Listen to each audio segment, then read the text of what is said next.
This is the Lone Creator YouTube. We hope this video helps. You start by confirming prerequisites: MTZ package, compatible plugins, and a backup of your active theme. Once those are in place, open the MTZ settings panel and select the base layout you want to customize. Make sure to pick your primary color palette now so subsequent components inherit consistent styles. You will also enable debug mode briefly to surface missing assets. This prevents wasting time later.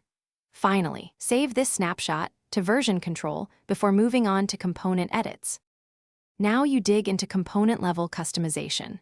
You will modify header, footer, card, and button templates so they reflect your brand while keeping accessibility in mind. Once done, tune responsive breakpoints and the typography scale via the global CSS variables so everything adapts cleanly across viewports. Make sure to apply overrides rather than editing core files. This preserves upgradability. Run the staging build and interact with each component to confirm behavior, animations, and contrast meet your criteria. To finish, run a production build and clear all caches so the updated MTZ theme serves fresh assets. Once deployed to a test URL, walk through pages and verify fonts, icons, and third-party scripts load without console errors. If something breaks, revert to the backup snapshot and re-enable debug to capture the failure. Then compare diffs to isolate the offending change.